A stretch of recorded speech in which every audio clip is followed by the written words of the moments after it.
everyone. I'm Dr. Apoorva Pallam Reddy from Bangalore.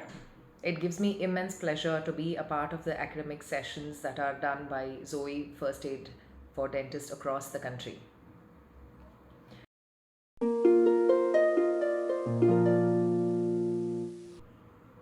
So, which trimester is actually better or safer for us to kind of do procedures?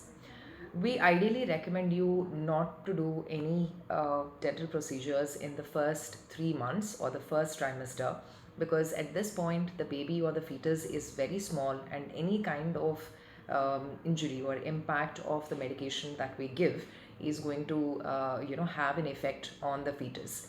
So yes, if it is possible, then we kind of ask you to defer all procedures to either the second or third trimesters.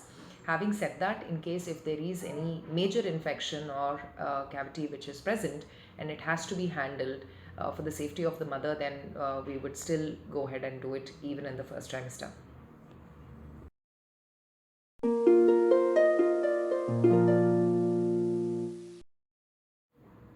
From an antibiotic point of view, I think Metrogyl is one of the drug that you should definitely not use, and probably is required a lot in dental procedures as well.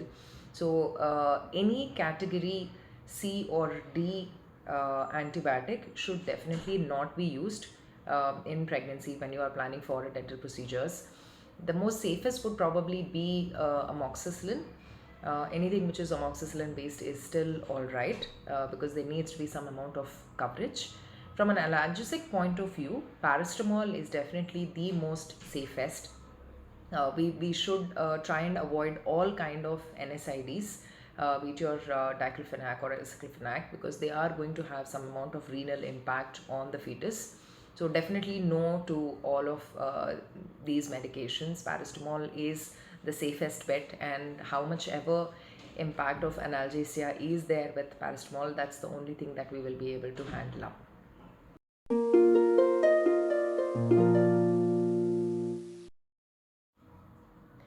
The main concerns, of course, are going to be in case if there is any severe pain, bleeding, or spotting, something that happens suddenly in the middle of the procedure.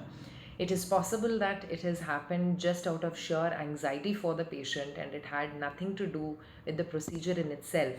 And at the same time, the meds that we are giving, and the extent of how invasive the dental procedure is, these also can trigger. And you definitely don't want to be in a space wherein there is a obstetric emergency, which is why it is important that you keep the obstetrician in loop as well.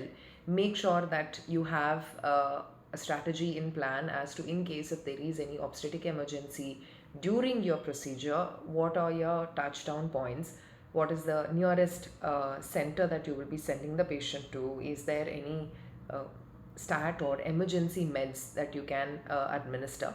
But again, as I said, do not do anything without the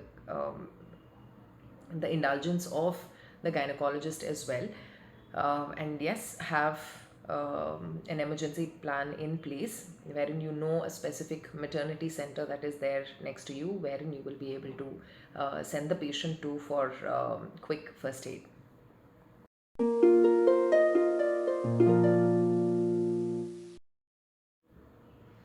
Always try and make sure that after a very long procedure, when the patient has been lying down for too long, don't let her get up from the chair right away.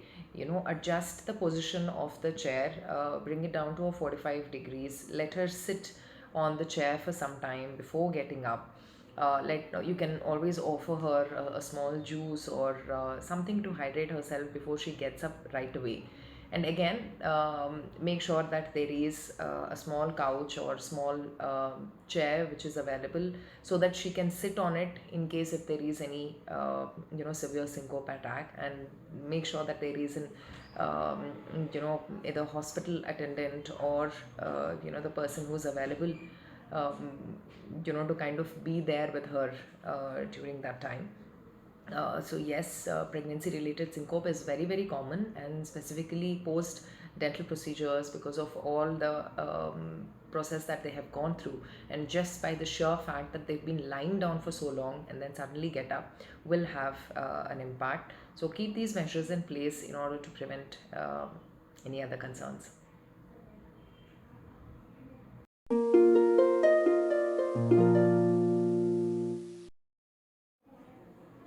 Any procedure that involves too much of a vibration kind of moment, or that involves exposure to x-ray, should ideally be avoided in pregnancy. Excessive drilling, or something that requires a general anesthesia, these procedures should definitely be avoided. Any procedure that can be done under a local anesthesia is absolutely safe. Even if an x-ray is mandated, you do have abdominal shields that are done, and of course the x-ray exposure is going to be very, very minimal and specific to the oral cavity alone. So yes, taking these measures into mind, we should be able to effectively do it. But always remember that, keep the patient in loop, keep the obstetrician in loop before you get the procedure done. Whenever you are planning for any procedure, either in the second or third trimester, do lay down what are the parameters that you will be doing, and get an approval from the treating gynecologist, if this is all right, and if these parameters are acceptable or not. Because in case if there is any concern, the gynecologist can always put on additional supportive, so pregnancy supportive supplements, for you to kind of get through the procedure smoothly.